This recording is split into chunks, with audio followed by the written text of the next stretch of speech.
드론과 4차 산업혁명에 대해서 말씀드리겠습니다.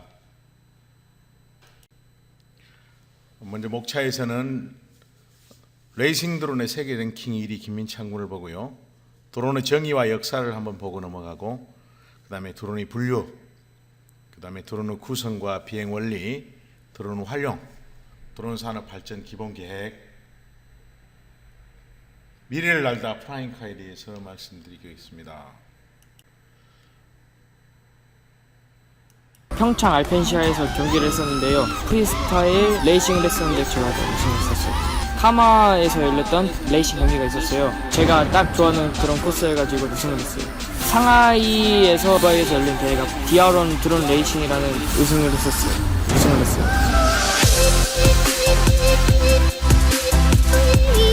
저는 드론 레이싱 세계 랭킹 1위인 김민찬입니다. 많은 사람들이 드론 레이싱이라는 단어를 들으면 좀 어색하실 수도 있는데, 드론 레이싱이라는 경기는 게이트랑 깃발을 설치해요. 장애물을 설치해 놓고요. 누가 더 빨리 통과하면서 누가 더 빨리 랩을 도나라는 거를 경기하는 건데요. 거의 F1 경기라고 보시면 돼요. 이 고글을 쓰면 1인칭 화면으로 보이거든요. 그래서 레이싱 하다가 게이트에 부닥치면 제가 부닥치는 느낌이 들기도 하고, 그리고 이제 하늘 높이 날아가면 이제 모든 풍경 같은 걸 다 볼 수 있으니까 그런 게 정말 저는 가장 매력적인 것 같고요. 작년에 디아론 레이싱이라는 경기에 참가했을 때 가장 힘들었어요. 왜냐면 이제 한 달 동안 여러 나라를 4개국을 다니면서 경기를 하는 거였고, 아침 일찍 나가서 막 저녁 12시에 들어오기도 하고 다시 또 경기하러 나가고 그랬었는데, 기체를 준비해야 되고 기체 많이 부서지면 계속 고치고 해야 되니까 그런 면이 많이 힘들었었고, 드론 레이싱을 하면서 멘탈이 제일 가장 흔들리는 거는요, 근데 제가 만약에 선두로 1등을 가고 있다가 뒤에 선수가 저를 추월하면 거기서 순간적으로 흥분하게 돼가지고 추락을 하고 그럴 때도 있는데, 그런 데서 좀 멘탈이 좀 강해야 될 것 같아요. 잘 보셨죠?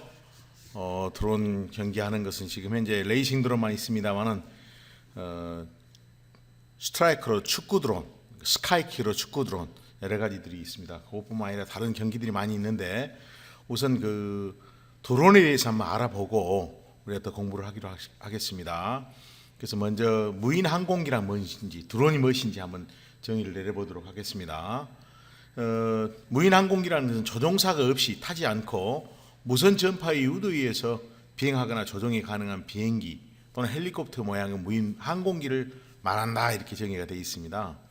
그런데 사전적인 의미로 보게 되면은 드론의 사전적 의미는 숯벌이나 무인 비행 물체를 얘기를 하고 있습니다. 그런데 지금 그렇게 정의는 내려 있으나, 무인 항공기라고 하면은 요즘에 주로 많이 사용되는 게 UAV, 그 다음에 뭐 다른 여러 가지 부분도 있습니다만은 UAV를 가장 많이 사용하고 있고요. 그 다음에 이것은 조종사는 타지 않고 지정된 임무를 수행해 가지고 그 결과를 분석하고 그 결과에 따라서 조치하는 걸 갖다가 UAV라고 했습니다. 최초에는 군사적인 목적으로 주로 사용했는데 지금은 문수용으로 사용하고 있습니다. 그 다음에 영상까지 실시간으로 전송이 가능한 부분이 특징이 되겠습니다.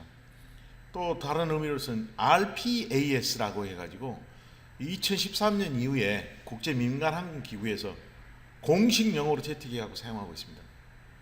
그래서 앞으로 요 RPAS가 많이 사용되겠죠. 그래서 요 비행체만을 칭할 때는 RPA라 그러고 통제 시스템을 칭할 때는 RPS라 그러는데, 두 개를 합해서 얘기할 때는 RPAS라 그럽니다. 내용을 간단히 보시고요. 그다음에 드론 역사라고 그러는데, 드론 역사 중에서 우리 제일 첫 번째 니콜라 테슬라를 들먹입니다. 이 양반이 최초로 무선 통신 시범을 보였습니다. 그러고 난 다음에 그래서 이제 그 독특한 발명을 많이 했는데, 특히 무선으로 조종하는 무인 비행기 기본 이론을 만들었다고 해도 과언이 아닙니다. 그래서 이 사람을 계속 1위를 쳐주고 있고요. 그다음에 제일 처음에 이제 세계 최초 무인 항공기는 스페리 에어리얼 토피더라고 이 양반이 만들었던데, 1917년 미국에서 피커 쿠퍼하고 엘머스 페리가 무인 항공기를 처음에 개발했죠. 그걸 더 발전시킨 사람이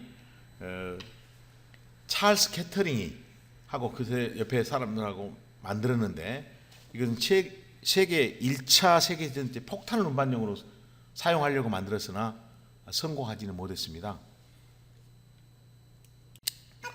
그다음에 이제 가면서 이제 1930년대에는 영국에서 이제 왕복 비행이 가능한 그 퀸비라고 만들었었고요. 39년에도 대량 생산을 좀 했었죠.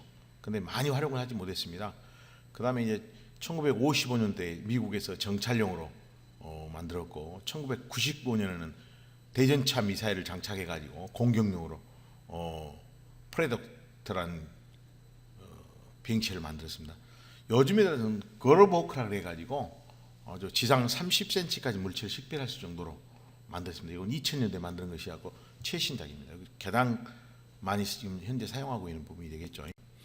그다음에 이제 드론이 그때는 군사용으로만 쭉 사용하고 전쟁용으로만 사용했었는데 그 대중화되기까지는 여러 가지 부분도 있습니다. 가장 중요한 부분은 스마트폰이 아주 비약적인 발전으로 인해 가지고 리튬 폴리머 배터리가 그다음에 센서 칩들 양산해 가지고 저가의 소형 민수용 드론을 탄생시키는 데 기여를 했다고 생각합니다.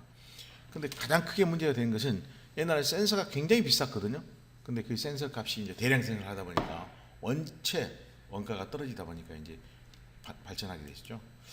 또 다른 사람들은 크리스 앤더슨이 대중화 시대를 열었다고 보고 있습니다. 그는 2007년에 3D 로보틱스사에 근무를 하고 있다가 어떤 발명을 해서 열었다고 하는데 그런 견해도 있습니다. 있기 때문에 많이 사용하겠습니다. 자, 그다음에 요건 뭐죠? 요건 새입니다. 새하고 요건 박쥐고요. 요것은 나비, 요것은 물고기입니다. 이런 것들은 지금 현재 생물 모방형인데 군사용으로만 쓰인다든가 의료용이나 아니면 동물 관찰용, 보호용으로 많이 사용하고 있습니다. 특히 동물 관찰할 때 자기 모양이다 보니까 피하지 않고 같이 있을 수 있게 되겠죠. 그다음 비행 위치에 따라서 분류가 하는데 공중이냐, 지상이냐, 지중이냐, 수상이냐, 수중이냐 다음 기회가 있으면 한번 보도록 하겠습니다. 그다음에 이제 구성과 비행 원리. 구성은 지금 현재 제가 쿼드콥터를 갖다가 보여놨습니다만 제일 가운데 있는 것이 이제 FC라고 합니다. FC 제일 중요하고요. FC는 바로 옆에 한번 확장돼 있어 보게 되면요, FC가 마이크로 컨트롤 유니트가 있고 그 옆에 센서들이 부착이 되어 있습니다. 센서가 자이로 센서, 가속도 센서, 바로미터 센서. 그다음에 이거는 PC하고 연결시켜 세팅할 때 세팅값을 변경시킬 때 PC하고 연결되는 선이고요. 여기는 수신기하고 연결되는 선입니다. 그다음에 옆에는 서버모터하고 연결된 선에서 이 모든 FC가 거기서 역할을 하게 되죠. 근데 FC에서 바로 ESC라고 옆에 있는 ESC는 이건 전류를 갖다가 일정하게 흐르게 그 전류를 조정해 주는 역할을 하죠. 엘렉트로닉 스피드 컨트롤러라고 해가지고 그래서 이제 그 전류를 여기다가 모터에다 보내줘서 모터가 빨리 돌고 늦게 돌고 조정하는 역할을 해주고 있죠. 그다음 그 옆에 지금 서버 모터라고 되어 있는데 여기는 모터하고 프로펠러하고 같이 들어가 있는데 여기 모터가 되겠습니다. 그리고 보통 우리가 지금 현재 이걸 조종기라 그러는데 송신기입니다. 그다음에 여기서 수신기가 있거든요. 이 기체를 움직이게 하려 그러면은 송신기에서 수신기로 신호를 보내서 신호에 따라서 움직여야만이 가능하지 않겠습니까? 그래서 지금 현재로서는 이곳에 송신기, 수신기, 그리고 여기 밑에가 배터리가 있습니다. 자세한 내용은 이 그림을 다시 한번 보도록 하죠. 드론 구성 요소를 아까 방금 설명드렸듯이 5개로 됩니다. 제어부하고 센서부, 액추에이터부, 통신부, 전원부가 있는데 제어부에서는 드론 심장에는 FC하고 마이크로 컨트롤 유니트가 붙어 있어요. 이건 제가 픽스호크의 FC를 갖다 이렇게 한번 띄워놔봤습니다. 그다음에 센서부는 이제 또 센서부에 대해서 여기 플러스 한 축을 더 하게 되면 바로미터까지 들어가는데 IMU라고 합니다. 이것은 자이로 센서, 가속 센서를 2개 합해 갖고 IMU라고 했고 이건 하나로 묶어져 있습니다. 결과적으로 표시만 2개 돼 있을 뿐이지. 액추에이터라서 모터와 전자변속기, 프로펠러를 얘기하고 있고요. 통신부는 송수신기, 전원부는 배터리를 얘기하겠습니다. 그래서 드론 크기를 보통 얘기를 할 때 250, 350, 450, 650 보통 표현하는데 그때는 옛날에 분류할 때는 우리가 모터에서 모터까지 대각선 길이로 했을 때 모터에서 모터까지를 갖고 했는데 지금 요즘 바뀌어갖고 이 프로펠러 끝에서 프로펠러 끝까지를 갖다가 길이를 지금 현재 이제 드론 전체 크기를 확정을 시켰습니다. 좀 바뀌는 부분이죠. 그 다음에 이제 이번에 회전기의 숫자에 따른 구분을 했는데 세 개들을 갖다가 트라이콥터라 그러고요. 요거를 네 개를 갖다가 쿼드콥터, 그 다음에 6개를 갖다가 헥사콥터, 8개를 옥타콥터라고 합니다. 이렇게 해서 이제 그렇게 해서 회전이 그 숫자에 따라서 분류를 하고 있는데, 여기에 붙어 있는 건 3개 같지만 밑에가 2개가 붙어 있다 보니까 6개입니다. 이것은. 그 다음에 그러다 보니까 이것도 헥사콥터. 이것도 4개 같지만 밑에 하나 더 붙어 프로펠러가 붙어 있어서 모터가 붙어 있어서 8개입니다. 그래서 이것도 옥타콥터가 되겠습니다. 그러고 난 다음에 비행 원리로서는 주로 이제 우리가 베르노이 원리와 뉴턴의 3법칙을 얘기를 합니다만, 베르노이 원리를 보게 되면은 모든 공기 흐름은 일정하다 그랬습니다. 공기 흐름은 일정하다 보니까 여기 흐름과 여기 흐름이 같아지려 그러면 여기는 천천히 흘러도 같고 여기는 공기가 굴곡이 있기 때문에 빨리 흘러야 되겠죠. 빨리 흐르는 쪽이 약하다 보니까 그쪽으로 올라가겠죠. 그것이 양력입니다. 이것이 만약에 회전하거나 아니면 했을 경우에 여기가 공기가 흐름이 낮다 보니까 낮은 뒤로 올라가게 상승하게 되겠죠. 그래서 그걸 양력이라 그러죠. 그다음에 여기서 이제 헬리콥터를 갖고 표현을 했습니다만, 우리가 중력은 항상 지구 중심으로 작용하기 때문에 이것이 자꾸 떨어지려고 하고, 양력은 자꾸 올리려고 그러고, 중력과 양력이 같을 때는 중간에 멈춰 있겠죠. 그러나 양력이 좀 세지면 위로 올라가겠고, 중력이 좀 세지면 밑으로 내려가겠죠. 그러나 또 거기다가 우리가 엘리베이터로 앞으로 좀 밀면 추력이 발생합니다. 그래서 추력이고, 그걸 자꾸 못 가게 하는 것은 항력입니다. 그 네 가지가 우리 드론에서는 굉장히 중요한 어떤 내용이 되겠습니다. 그다음에 이제 드론은 이제 조정은 그럼 어떻게 할 것이냐 했을 때, 우리 드론을 구체적으로 설명을 하게 되면 이제 시계 방향으로 도는 프로펠러가 2개가 있고, 이렇게 2개가 있고, 시계 방향대 방향으로 도는 프로펠러가 2개가 있습니다.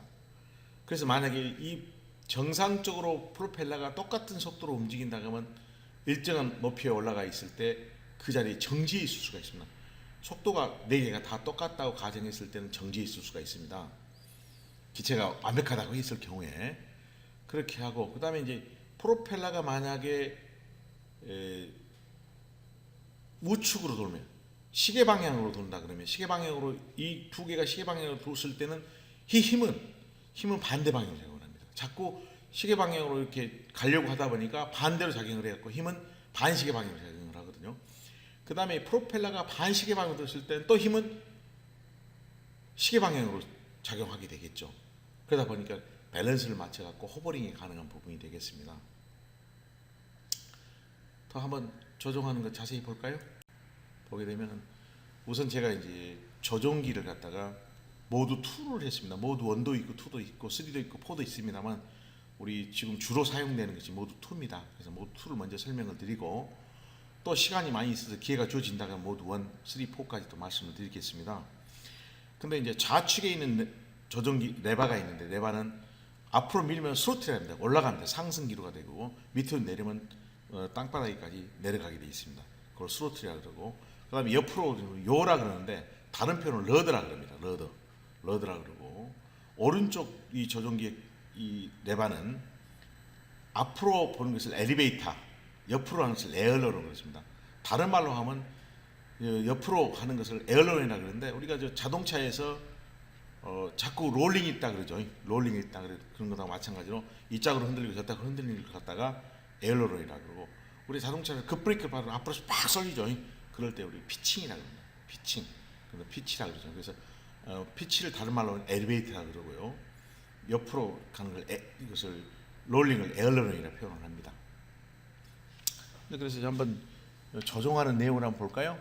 이 4개 모터가 똑같은 속도로 돌았을 경우에는 호버링이 되어 있습니다. 일정한 높이에 올라가서 그대로 정지 상태에 있게 되겠습니다.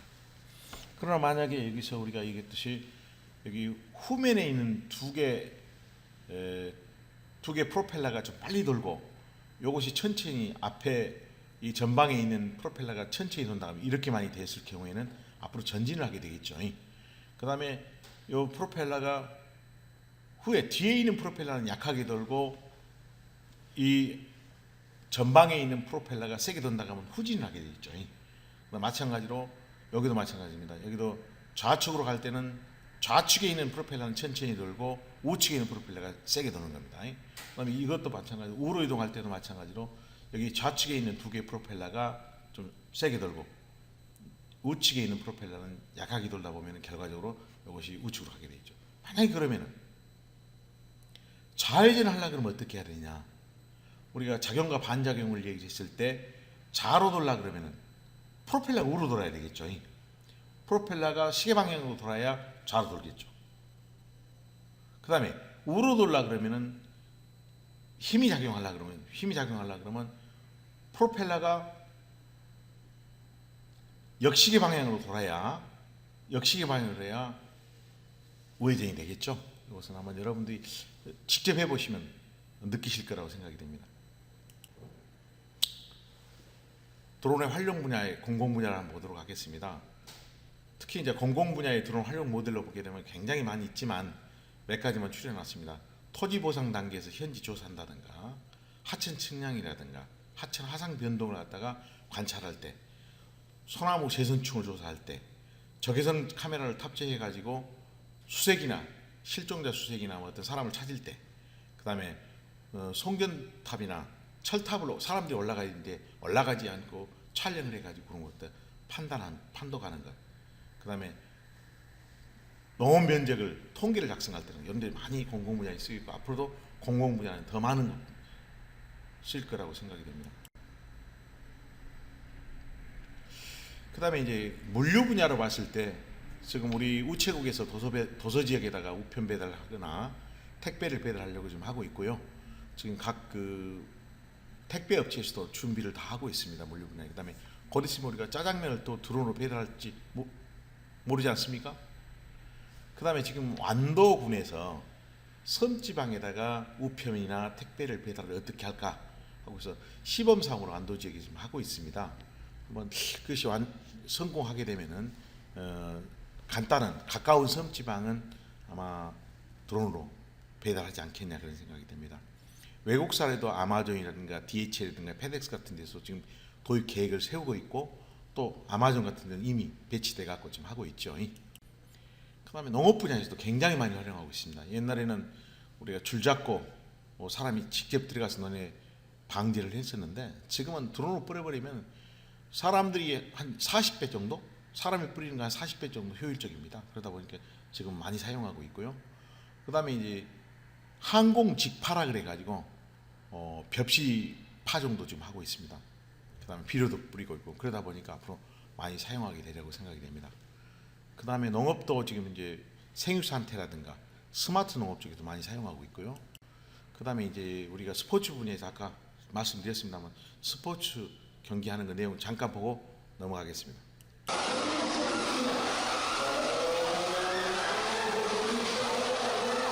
전주에서 지금 스트라이크 5대씩 가지고 붉은 팀과 레드팀과 브루팀이 지금 싸우고 있습니다. 그래가지고 지금 현재 다른 상대방의 팀에다가 대장 드론이 하나만 있습니다. 5개 중 하나 대장 드론 하나인데 그것이 통과했을 때 빨간불이 들어오게 되어 있습니다. 그 많이 넣은 팀이 이기는 경기로 되어 있죠. 이런 경기를 지금 많이 하고 있습니다. 그 다음에 이제 의료 분야에서도 지금 많이 사용하고 있는데 그 긴급 의약품 수송이라든가 응급처치에 활용하고 있는데 응급처치는 한번 보실까요? 이것이 안 펴지네.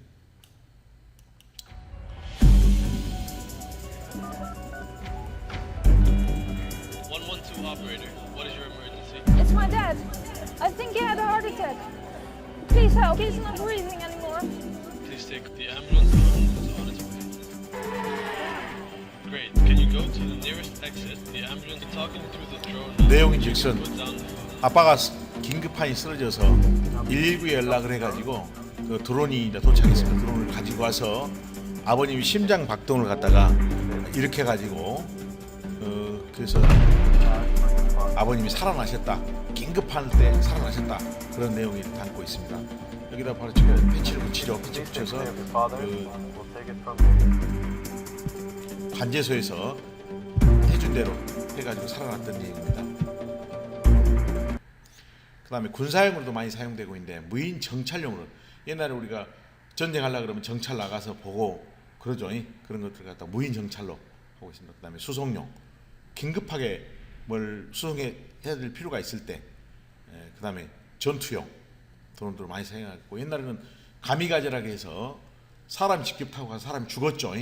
그런 것을 이제 지금은 드론으로 갖고서 폭탄만 떨어뜨리고 드론 다시 돌아오는 그러다 보니까 이제 군대도 점점 줄어들 수 있겠죠. 이것이 아마 그래서 군대도 많이 줄어들리라고 생각이 됩니다. 그다음에 이제 드론 산업 발전 계획이라고 2016년에 만들었는데 17년부터 26년까지 4조 1천억 원 시장으로 확대한다. 그다음에 기술 경력을 세계 5위권으로 진입시킨다. 이렇게 만들었고요. 그리고 우리 드론 교통관리 시스템을 개발해 가지고 하겠다. 그다음에 세계 5위 기술 강국으로 도약을 시키겠다 그래 가지고 5년간 핵심 기술 개발에 1조 원을 투자하겠다 이렇게 나와 있습니다. 자세한 내용 보시기로 하죠.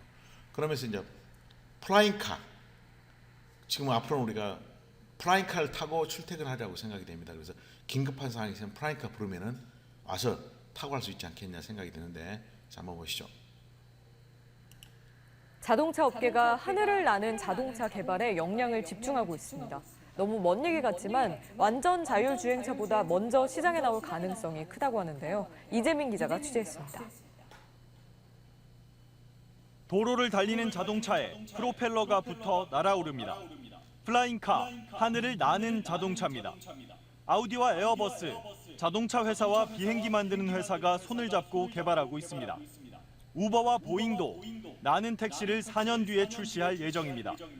프랑스에선 물 위에 떠서 날아가는 택시가 이미 시범 운행을 했습니다. 지금까지 나온 비행 자동차는 크게 3종류.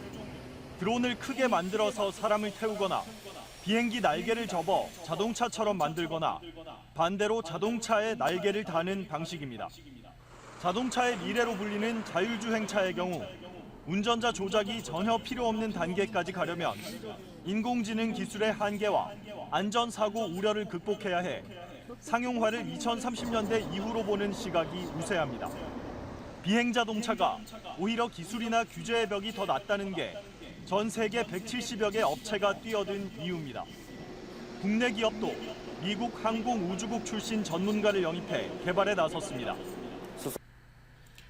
자, 우리 플라잉카 꿈은 언제쯤 실현될 수 있을까 한번 볼까요? 먼저 미국을 보겠습니다. 미국이 또 플라잉 택시 상용 서비스를 계획하고 있고 2023년이나 24년도 되면은 탈 수 있을 거라고 생각됩니다.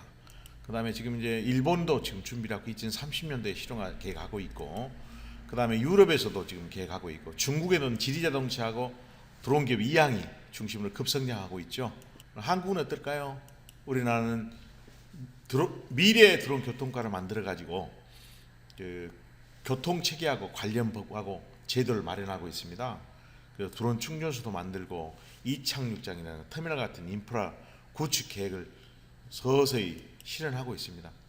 그다음에 또 축으로 갖고 한국전기연구원이라는 데서 과학기술정보통신부 산하에 있는데 여기서도 지금 연구 개발을 많이 해서 기술들을 민간에 많이 이양을 하고 있죠. 특히 개발 방향은 지상 및 항공 구동부가 구분이 되어 있는데 지상을 달리는 전기자동차하고 하늘을 나르는 항공 전기차들 개발을 많이 하고 있습니다. 이게 바로 그 한국전기연구원에서 만든 드론 플라잉카입니다. 그다음에 이제 드론이 날라 보니까 서울 지금 제한구역, 서울은 전역이 제한구역입니다. R70호라 그래서 근데 규제가 많이 혁파돼야 되는데 그 규제를 혁파하기 위해서 1단계, 2단계, 3단계를 구분해서 내놓고 있습니다. 그래서 1단계에서는 드론 교통관리 시스템을 구축을 하고 2단계에서는 지금 이제 국가 주요 시설 관제권 드론 비행 허가 기준을 다시 한번 마련한다 그랬습니다. 지금은 많은 데서 비행을 못하게 만들어 놨습니다. 그다음에 수소 전기차 충전 시설 시범을 설치를 하고요. 3단계에서는 지금 이착륙장을 설치해 가지고 2025년부터는 드론 택시가 날 수 있도록 좀 만들 계획으로 있습니다. 그다음에 방금 전에 말씀드렸던 한국형 K드론 시스템을 구축해 가고 미래 공역 체계를 이미 만들어 놨습니다. 이걸 갖다가 우리 대한민국은 지금 5G가 세계 넘버원이지 않습니까? 그래서 5G를 중심으로 하다 보니까 다른 어떤 나라들보다도 훨씬 더 플라잉카가 빨리 정착할 수 있지 않겠냐 생각이 됩니다. 그래서 이 부분도 우리한테 굉장히 강점으로 해서 아마 이것들이 완성이 된다 그러면은 더 좋은, 더 빨리 우리 할 수 있지 않겠냐 그런 생각이 듭니다. 자, 그러면 기술들이 많이 있는데 시뮬레이션 기술이라든가 자율비행 관리 시스템이라든가 그다음에 소프트웨어나 하드웨어, 스마트 서비스라든가 그다음에 이제 소재 부품, 특히 우리 대한민국인 초경량 소재, 집적 소재, 초경량 고신뢰성 부품들을 많이 생산해서 안전한 비행을 만들 수 있었으면 감사하겠습니다. 그다음에 이제 현대자동차에서도 지금 현재 우리 대한민국에서 움직이고 있는데 UAM, 어버네어 모빌리티라고 해서 사업부를 신설해가지고 지금 열심히 연구 개발에 들어갔습니다. 특히 그 미국 항공우주국의 항공연구총괄본부장을 영입해가지고 부사행으로 영입했습니다. 그래서 1,800개 시장에 도전장을 냈습니다. 그래서 이제 우버에서는 엘리베이터를 설계 공정을 하고 우리 한국에서는 항공 모빌리티를 생산해가지고 아마 합작해서 우리 항공 사업을 UAM 사업을 본격적으로 뛰어들 겁니다. 그다음에 현대에서 지금 내놓은 이착륙장입니다. 아마 삼성동에다 이착륙장 만들지 않겠냐 그런 생각이 드는데 이착륙 만들어서 옥상에서 내려갖고 엘리베이터로 신속하니 밑에까지 내려가서 다른 차하고 다른 그 차하고 연결시키는 다른 모빌리티하고 연결시킬 수 있는 방안을 지금 만들 계획을 하고 있습니다. 그것이 현실이 된다 그러면은 플라잉카가 굉장히 역할을 하리라고 생각이 됩니다. 자, 플라잉카 시대에 우리는 어떤 준비를 해야 될까? 한번 마지막으로 말씀드리겠습니다. 드론을 배워야죠. 드론을 배워서 미래를 준비하자. 저는 이렇게 표현하고 싶습니다. 4차 산업의 선두주자 드론 산업 할 일은 무궁무진하게 많습니다. 지금 공기업에 취업하기도 드론을 배워야 되고 경찰도 앞으로 경찰도 많이 와서 공부를 하고 있습니다. 그다음에 부동산 하시는 분이라든가 항공 촬영하시는 분이라든가 방제, 군입대, 농업 굉장히 많은 분야에서 활동하고 있습니다. 두 번째는 자동차는 종합예술이라고 합니다. 그 연관 기술들을 우리가 많이 더 연구한다 그러면 자동차도 최고에 올라갈 수가 있고 드론도 플라잉카도 최고 위치를 차지할 수가 있습니다. 특히 5G는 전 세계적인 넘버원이 대한민국이지 않습니까?